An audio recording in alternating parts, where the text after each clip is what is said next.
धीरे धीरे।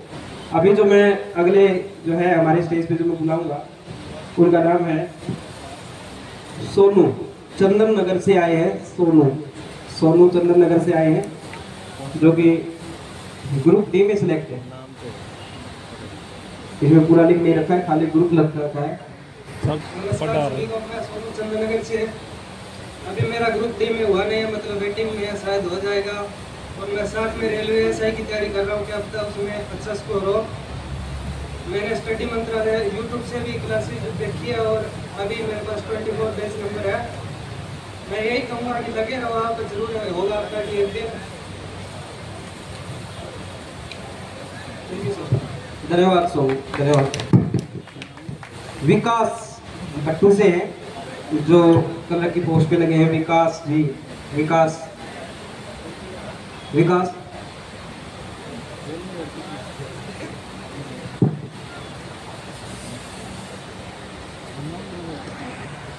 नमस्कार सभी को, मेरा नाम आशीष है। फिलहाल मैं ग्रुप डी में ज्वाइन हूँ। इसके अलावा मैंने कलर और लैब अटेंडेंट पे भी सिलेक्शन दे रखा है, लेकिन वो मैं ज्वाइन नहीं करने वाला हूँ अभी। दो चीज़ मैं आपको बताने चाहता हूँ आज, जो मैंने अपनी लाइफ में सीखी। उनके दो एग्जाम्पल्स भी हमने अभी आपके सामने लाइव देखे। जैसे स्टार्टिंग में भाई साहब ने बताया संगत के बारे में, कैसे वो चारों दोस्त नौकरी लगी है। तो इसका संगत करना भी मेरे जीवन में कुछ मैंने ऐसा नहीं किया। कुछ ऐसे दोस्त भी थे जिनके साथ मैं कहते ना बदनाम वाला काम हो गया था उनके साथ रहने का। उसके बाद मेरे कुछ ऐसे दोस्त मिले जिनके साथ उन्होंने मुझे बहुत अच्छे ग्रूम किया और आज मैं बहुत अच्छी जगह पर उनके साथ रहता हूँ और लाइफ में कुछ अचीव कर पाया हूँ। दूसरा, जैसे हमारी एक बहन ने बताया था कि बिलीव ऑन गॉड्स प्लान। जैसे उन्होंने बताया कि उनके साथ उनके एक्सीडेंट हो गया था, फिर भी उन्होंने वहाँ से मतलब बंदा टूट जाता है कि नहीं होने के बाद, तो इस एज में खासकर।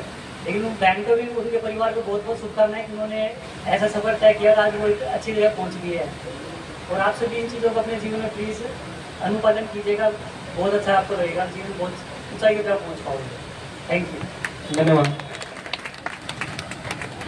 बाहर आ जाएंगे, ये भी याद है मेरे। तो कौन समझ में आई उस टाइम पे अच्छा भाई खाने भेज दिया, बोलिया भाई काम कौन सा लेने बाहर जाना पड़ेगा। मैं चला गया, ITI ग्रेड थी, कौन पढ़ा 18 की बात है। अच्छा यार इतनी बढ़िया हमारी भर्ती आ गई, पॉलिटेक कर ली। जई तो कौन लग गया, लेकिन और पढ़ूंगा सागे सागे आने वाली टाइम में जई भी बन जाऊंगा। तो मैडम जी आपकी कैडी बात मेरा ये याद आ रहा है। ये भी दांत काटा है, दांतों के काटा ही एक खुशी वाले हैं, एक खुशी वाले। पहले इतनी मतलब कड़ा भी इतने सुनने मिला करती, कड़ा परिवार में रिश्तेदारी में जाया करते थे, इतनी सी इज्जत को नहीं आया करती। ये तो सारे ने कहा आजा भाई कुर्सी पे बैठ कर छोटा आदर कराया है। तो मामी स्थित बहुत खुश हाँ, सरकार ने बिना खर्ची पर्ची नौकरी दी। तो हमारी उम्मीद कायम रहे। हमारे भाई इतने बैठे तो न लागे हम चावा वे भी अच्छा पढ़ लिख के कामयाब हुआ। इतना पढ़ाई में था तो कौन, लेकिन ये तो सुखदेव और अजय दोनों भाई मेरे पड़ोसी है। जमा खास आजो भाई आजो तामी भी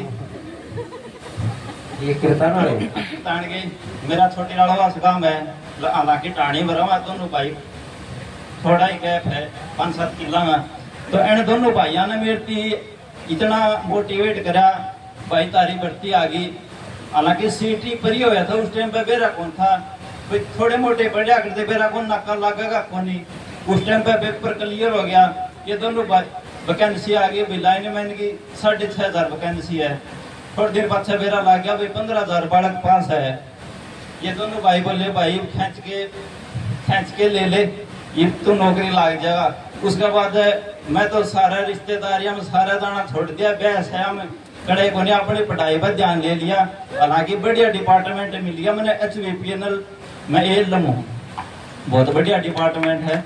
अपनी बढ़िया नौकरी वाला है, अच्छी सैलरी है, मजे आ रहे हैं। इन दोनों भाइयों का भी मैं बहुत बहुत धन्यवाद करूँ, तो मैंने इतना मोटिवेट कराया। तो भाई बताओ कि यो भाई मारते बड़ा भाई है। यो भाई सीटी परी का पेपर हो गया था, न्यू बोला भाई मैं पास हो गया, मेरे नंबर बढ़ गए। फिर मैं बोला भाई तू पास हो गया ना, तो तेरे टेक्निकल सब्जेक्ट है, की जरूरत होनी, तू आपने मेंस की तैयारी कर ले। तो मैं इस भाई ने कहा तू हिसार चल जाए, भाई हिसार आ गया अपना, हिसार आ गया पीजी में रहने लग गया, पीजी में आ गया। वे बात थी फरवरी की पेपर हुआ। मैं उसने कहा तेरा पेपर जून जुलाई में हो जाए भाई, तू 4 महीने खींच के ले ले। यो भाई आ गया, इसने 4 महीने यो पीजी में रहा। फिर जो पेपर की डेट आ गया सर की, पेपर था 13 दिसंबर में होया साइड में, फिर 31 दिसंबर में पेपर होया। फिर यो भाई आ गया, घर आ गया, जून जुलाई में घर आ गया, पीजी छोड़ दी। फिर बोले यार पेपर तो है मैं क्या करूँ। फिर मैं बोले सुरेश भाई देखे ये 5 साल है, इन 5 साल में एक बार भर्ती पूरी होनी है, और यो मौका जो छूट गया नहीं, फिर उम्र भी निकल जाएगी और पढ़ाई भी कम हो जाएगी, फिर दोबारा मौका नहीं मिलेगा। भाई खींच के ले ले, 3-4 महीने हो रहे, कर तो करेंगे। अगली साल इलेक्शन होने हैं मुझको 2024 की बात, ये बात तो 2023 की थी जब मैंने इसने कहा था मुझको 2024 में वोट था बिना दिए नौकरी देके जाओगे भाई। जब इस भाई ने फिर ये बोला भाई मैं लाइब्रेरी ले लूँ, लाइब्रेरी में आना जाना कर लूँ, हमको भाई तू वो कर ले। फिर इसने लाइब्रेरी में पढ़ाई करी, फिर यो भाई लाग गया। सबसे बड़ी बात यह है कि यो भाई प्राइवेट वर्क करा करता जिंदल में, और पढ़ाई तक कोई नाता कौन था इसका, ठीक है। इसका नंबर बन गया, क्वालिफाई हो गया। और दूसरी बात है, अगर एनालाइज करा कितने बालक किस डिपार्टमेंट में लास्ट के हैं, कितने बालक क्वालिफाई हुए हैं, तो इसने बता दिया कि भाई तेरा नाम कन्फर्म है, तैयारी कर ले, ठीक है। तो यो भाई सब कुछ छोड़ के तैयारी करिए। सबसे बड़ा मोटिवेशन मान लो भाई इस भाई ने हमें, पढ़ाई का कोई नाता को नहीं था, बस प्राइवेट जॉब थी, लेकिन आज यो थारे सामने सरकारी नौकरी का पद पाया भाई। बहुत बहुत मुबारक हो सुरेश ALM पे। एक बात इसने बहुत अच्छी बोली कि जब से मैं नौकरी लगा हूँ रिश्तेदारों का जो रवैया है वो बदल गया है। रिश्तेदार क्या, आस पड़ोस क्या, सभी का रवैया बदल जाता है। फिर आपको जो है एक अलग तरह की इम्पोर्टेंस देने लग जाते हैं आई बस में। तो हाँ, ये बहुत अच्छी बात है। ये दोनों जो हैं जितने भी सर्कल में, सबसे पहले तो आप सभी को मेरा नमस्कार। मैं पहले SSC CGL CPO की तैयारी कर रहा था। मैंने तैयारी शुरू की थी 2015 के अंदर। मैंने दिल्ली में तैयारी शुरू की, उसके बाद मेरा बैच वहाँ से कंप्लीट होने के बाद मैं हिसार आ गया। तो उस दौरान मेरे फादर को कैंसर हो गई। उसके बाद मैंने तैयारी छोड़ दी और आधा टाइम हॉस्पिटल में रहता, आधा टाइम घर पे।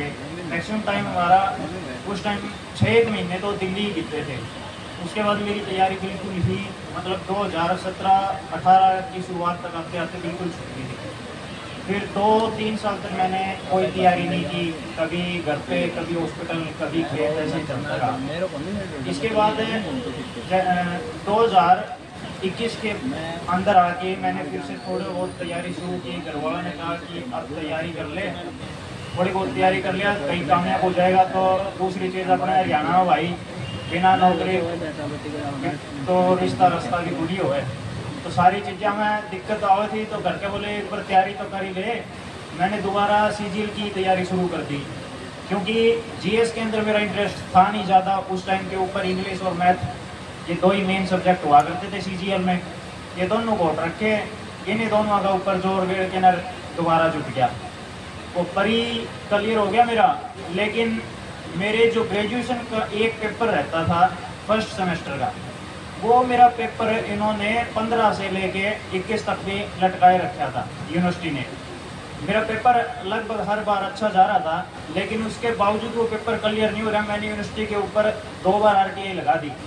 तो फिर मैं उस पेपर को लेके यहाँ पे अपने गवर्नमेंट कॉलेज के अंदर केमिस्ट्री डिपार्टमेंट में लेके गया। तो वो बोले कि ये पेपर तो आपका क्लियर तो हो सकता है, लेकिन हम लिख के नहीं देंगे, हमें भी डिपार्टमेंट के अंदर नौकरी करनी है। फिर मैं DN कॉलेज की एक लेक्चरर थी मैडम, उनके पास गया। तो बोले बेटा मैं ये लिख के तो दे देती हूँ और कि तू पास होने के लायक है इस पेपर में, लेकिन मैं पहले प्रिंसिपल से कंफर्म कर लेती हूँ। तो उन्होंने प्रिंसिपल सर से DN कॉलेज के अंदर कंफर्म किया। तो प्रिंसिपल सर बोले मैडम अगर आपको यहाँ पे नौकरी करनी है तो आप अपनी तरफ से लिख के नहीं दे सकते। तो उन मैडम ने भी मेरे को मना कर दिया। फिर मैं कुरुक्षेत्र यूनिवर्सिटी के अंदर ही HOD के पास ये चीज़ें लेके गया। तो उन्होंने मेरे को एक बात बोली कि बेटा हमें भी है ना इस यूनिवर्सिटी के अंदर नौकरी करनी है, तो आराम से पास होने लायक है इस पेपर में, लेकिन हम ये चीज़ लिख के नहीं दे सकते। और लगातार 3 साल मेरे पेपर के अंदर सेम मार्क्स रिपीटेड आए, 19 नंबर सेम रिपीटेड आए, ना कम ना कभी ज़्यादा। तो उसके बाद मेरे पास बचा मर्सी चांस। मेरे को ये हो गया था कि एक तो सारा कुछ हाथ से निकल दिया। ग्रेजुएशन के अंदर दोबारा मैंने कहीं और बीए वगैरह में एडमिशन लिया नहीं। ये था कि बीटेक के अंदर तो अभी सिर्फ एक ही पेपर देना है और ग्रेजुएशन के अंदर दूंगा तो 18-20 पेपर देने पड़ेंगे। बीए अगर मैं करूँगा तो उसे एक पेपर के लालच में मेरे 3-4 साल और निकल के मेरे फादर मेरे को जो रोड़े करे करते कि अगर इससे अच्छा तो तू एक और ग्रेजुएशन कर सकता था, इसके साथ में तेरी हो जाती। लेकिन फिर भी मैंने हिम्मत करके, मर्सी चांस था वो मेरा, तो उस मर्सी चांस के दौरान भी मैंने पहले से अच्छी तैयारी करने की कोशिश की। और उस टाइम मैंने एक चीज़ देखी कि उस टाइम मेरा पेपर सबसे घटिया हुआ था। हकीकत बात बता रहा हूँ, सबसे घटिया पेपर हुआ था। और उस टाइम मेरे को उन्होंने 45 मार्क्स देके 5 नंबर फालतू ही आए थे। मतलब 40 में पास होता है हमारा, 45 नंबर आए थे मेरे। तो सबसे घटिया पेपर, और उसके अंदर मेरे को उन्होंने पास कर दिया। इसके बाद मेरे को ये हो गया कि अब तो ग्रेजुएशन होगी, अब तो ग्रेजुएशन बेस के ऊपर जितने एग्ज़ाम होते हैं मैं उनकी तैयारी कर सकता हूँ। फिर मैंने तैयारी शुरू की। तो मैं ऑफलाइन कोचिंग ले रहा था दूसरी एकेडमी पे सुनील बुरा सर के साथ। तो मेरा मतलब कॉन्टैक्ट तब हुआ जब मैं जेई वाले एग्ज़ाम की तैयारी करने के दौरान एग्ज़ाम की तैयारी करने की सोची। तो फिर मैंने ऑफलाइन कोचिंग ली। ऑफलाइन कोचिंग मैंने इसीलिए ली थी कि मेरा जीएस के अंदर बिल्कुल इंटरेस्ट नहीं था। सीजीएल बैकग्राउंड होने की वजह से सिर्फ इंग्लिश और मैथ, ये 2 चीज़ें थी। इनके अंदर मैंने कभी हरियाणा में मेरा 1 नंबर नहीं कटने दिया। लेकिन इसके बावजूद मेरे को दिक्कत आ रही थी जीएस की। सिर्फ जीएस के लिए मैंने कोचिंग ली, और कोचिंग भी मेरी एक नहीं, मैंने 2-3 बैच लिए। सर ने मेरे को परमिशन दे दी थी कि तूने 1 बैच की फीस दी, तू बैठा रहा है। उन्होंने ये देखा कि हाँ ये कर रहा है, एफर्ट डाल रहा है, तो सर ने मेरे को बैठने की परमिशन दे दी। तो मैं 2-3 बैच मैंने किए। फिर धीरे धीरे करके मेरी जीएस भी ठीक ठाक होगी। फिर जैसे ही परी का पेपर आया तो उस टाइम मेरे जीएस इतनी ज़्यादा स्ट्रॉन्ग नहीं थी। तो मैं, काफ़ी बच्चे बैठे थे बीच में, तो बोले कुलदीप इस बार कैसा रहेगा। मैं गया, सर इस बार तो मैं परी के अंदर तो क्वालिफाइंग कर ही रखा है, वो क्वालिफाइंग ही बोल रखा था उस टाइम पे। तो मैं परी के अंदर सर क्वालिफाइंग है, क्वालिफाइंग मैं कर दूंगा और इससे ज़्यादा, बहुत ज़्यादा मार्क्स मेरे आएंगे नहीं। लेकिन मैं मेंस की कहता हूँ कि मैं पूरी कोशिश करूँगा कि मैं टॉप ही करूँ हरियाणा के अंदर।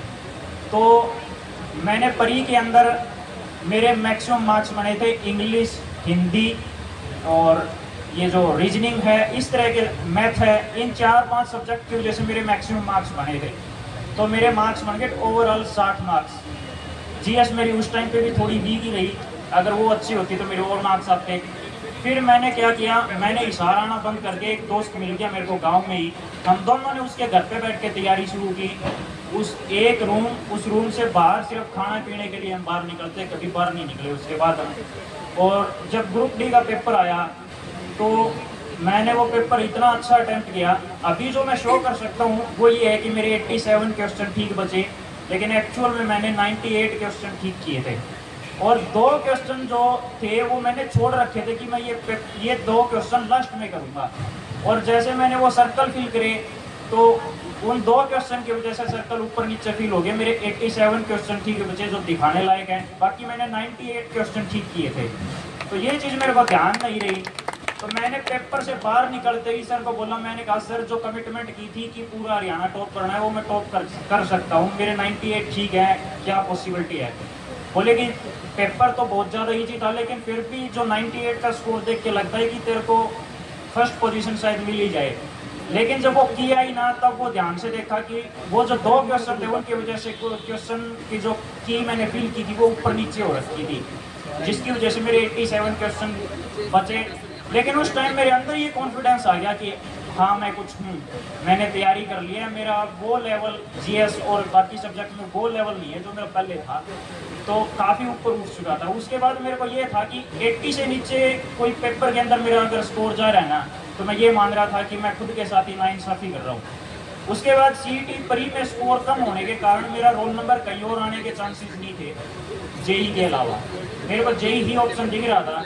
हालांकि जैसे 56-57 के ग्रुप के पेपर जो हुए तो उस टाइम हम घर पे बैठ के जेई वाले एग्जाम की तैयारी कर रहे थे। तो मैंने ये देखा कि जो पेपर आए हम उसमें भी 90+ का स्कोर कर रहे थे, दोनों दोस्त 90+ का स्कोर। और वो पेपर हमारे लिए इतने नॉर्मल हो चुके थे कि हम 20 मिनट के अंदर वो पेपर उड़ा रहे थे। ग्रुप डी का पेपर के अंदर में मेरे पास आधा घंटा बच गया था, पेपर अटेम्प्ट करके आधा घंटा पूरा बचा था मेरे पास। की फिल करने के बाद भी। फिर मैं जेई वाले पेपर के अलावा मेरे पास कोई चारा नहीं बचा था, क्योंकि 56-57 किसी में मेरा रोल नंबर आना की पॉसिबिलिटी ही नहीं थी। फिर मैं जिस एकेडमी पे ऑफलाइन कोचिंग ले रहा था, मैंने वहाँ से पूछा सर अपने जेई का बैच शुरू होएगा क्या, तो बोले भाई अपने पास जेई का बैच नहीं है। फिर मैं धीरे धीरे ऑनलाइन सर्च करने लगा। फिर हम सुनील बुरा सर के कांटेक्ट में आए। उससे पहले सुनील बुरा सर के साथ हमारा कांटेक्ट नहीं हो पाया था, ना ही हमारी किस्मत में था उस टाइम। लेकिन जो मेरा रोल नंबर आने की पॉसिबिलिटी जेई में थी, उसी की वजह से हम सुनील बुरा सर के कांटेक्ट में आए। हम दोनों दोस्त ने सर से एक बैच लिया, जो ऑनलाइन बैच अवेलेबल कराया था, हमने वो बैच अवेल किया। और उसके लिए सबसे पहले तो मैं सुनील बुरा सर का धन्यवाद करना चाहूँगा कि आपने इतना अच्छा टीचर हमें अवेलेबल करवाया था कि हमारा बेसिक एडवांस सब कुछ जो जेई का था ना, वहाँ पे क्लियर हो गया था। और बेसिक के ऊपर पकड़ बनाने के बाद हमारा एक ही टारगेट था, हमें सिलेबस को इतना कन्फाइन कर देना है कि जिस टीचर से भी हम पढ़े हैं ना, उससे भी बेहतर परफॉर्मेंस देनी है हमें। हमारा टारगेट उस टाइम पे यही था कि अब भी है ना, सिलेक्शन तो हर कोई लेता है, अब रैंक लेनी है। और उसके पीछे एक वजह और थी कि मेरे से ज़्यादा गाड़ियाँ रिश्तेदार और परिवार वालों से मेरे फादर को मिलती थी। मैं 30+ का हो गया था, सभी कह रहे थे कि बोला तू अपने लड़के के ऊपर अपने पैसे वैसे ही बर्बाद कर रहा है, ये लड़का तेरे को बर्बाद कर देगा, तेरे सारे पैसे उड़ा देगा। अच्छा ये बोले ये शहर जा रहा है, इसको देख ये क्या कर रहा है, आज तक तो बोले ये कामयाबी नहीं हुआ। तो मैं सबसे पहले तो मतलब यही कहना चाहूँगा कि मेरे से ज़्यादा मेरे फादर ने सहन किया है कि इस एज तक भी उन्होंने मेरे को सपोर्ट किया। तो उस टाइम मैंने ये डिसाइड किया कि मतलब जो फादर का सर ऊंचा हो सकता है ना, सिर्फ सिलेक्शन नहीं, अब रैंक चाहिए। तो मैंने जेई सिविल का एग्ज़ाम दिया, ओवरऑल तो नहीं लेकिन मेरी कैटेगरी के अंदर पूरे हरियाणा में मेरी 4th रैंक है जेई के अंदर। और मेरे लिए दिक्कत की बात ये रही, सबसे दुख की बात ये रही कि जो दोस्त है उसका है ना, परी के अंदर थोड़ा स्कोर कम रहने की वजह से, 20 मार्क्स की वजह से उसका मेंस में रोल नंबर नहीं आया। और जब मैं अंदर पेपर देने गया तो उसका उतरा हुआ चेहरा मतलब हर टाइम मेरी आंखों के सामने था, जिसकी वजह से मतलब 5-7 क्वेश्चन जो आते हुए थे वो भी मेरे गलत हो गए। अगर उसका रोल नंबर आया होता तो हम दोनों है ना, मेरे को यही थी, हम दोनों ने यही सोचा था कि 1st और 2nd रैंक हमें चाहिए, वो रैंक हम ले लेते। तो इसके बाद तो मैं अपनी स्पीच को यहीं पे एंड करूँगा। और सुनील बुरा सर का एक बार फिर से मैं धन्यवाद कहूँगा कि आपने सर इतना अच्छा टीचर हमें अवेलेबल कराया। और बाकी जो आपकी ऑनलाइन यूट्यूब के ऊपर जो क्लासेज हैं उनसे हम बहुत कुछ सीखते हैं, उनके अंदर से मैक्सिमम पेपर आ लेता है, इससे ज़्यादा कुछ रहता नहीं है। और टीचर का काम जो होता है गाइड करने का होता है, बाकी जो सिलेबस को कन्फाइन करना है। थोड़ा मतलब मैंने किस तरह से प्रिपरेशन की थी उसके बारे में थोड़ा बोलूँ सर। हमने तैयारी की थी, हमें खुद एहसास नहीं है कि हम कितने अच्छे तरीके से तैयारी करके, मेरी लाइफ के अंदर पहले मेरे को मतलब इन चीज़ों के बारे में आइडिया ही नहीं था। मैंने एक चीज़ देखी कि लाइफ में 80-20 प्रिंसिपल काम करता है। किसी भी एग्जाम में बैठो, लाइफ में अर्निंग हो, कुछ भी चीज़ हो, वहाँ पे हर जगह 80-20 प्रिंसिपल वर्क करता है। मतलब 20% सिलेबस ऐसा होता है जिसमें से 80% एग्जाम आता है। पहले वो 20% सिलेबस करने की जरूरत होती है। जैसे अब इंग्लिश का सब्जेक्ट उठा के देखें ना, तो उसमें preposition, conjunction, idiom, one word, इस तरह की चीज़ें। और जो ग्रामेटिकल एरर पूछता है, सबसे ज़्यादा पूछता है grammatical error simple past tense का ही पूछता है। उसमें या लास्ट डे दिया मिलेगा, लास्ट टाइम मिलेगा, या फिर एक टाइम मिलेगा, उसमें सिंपल पास्ट वर्ब की फॉर्म फिल करनी होती है। इस तरह की चीज़ों के ऊपर है ना, मैंने 10 ईयर को एनालिसिस करके मतलब ये कन्फाइन किया कि वो 20% सिलेबस कौन सा है जिसमें से 80% का मार्क्स का पेपर आना है। हमने पहले वो 20% सिलेबस रेडी किया, उसके बाद जो बचे हुआ 80% था उसके ऊपर हमने इतना ही किया कि हमारी नज़रों से निकल जाए। और MCQ जब हम देखें तो उसको हम देख के उसे 20% को कर लें, उसके ऊपर हम करके जो चीज़ें हमारी ऐसी थी जो बिल्कुल टफ थी, जो हमसे हो ही नहीं पा रही थी, उसके लिए हमने एक छोटी डायरी बनाई, छोटी डायरी। उसके अंदर हमने वो सारी चीज़ें लिखी। जब भी कहीं खाना खा रहे हैं तो खाने के बाद थोड़ा बहुत इधर उधर टहल रहे हैं, उस टाइम यूज़ कर लिया। जहाँ पे भी स्पेयर टाइम मिला उसका हमने यूज़ किया। और इस स्ट्रेटजी को यूज़ करके है ना, मतलब मैंने अपनी लाइफ में मैक्सिमम अचीव किया लास्ट 2 ईयर्स के अंदर। Thank you.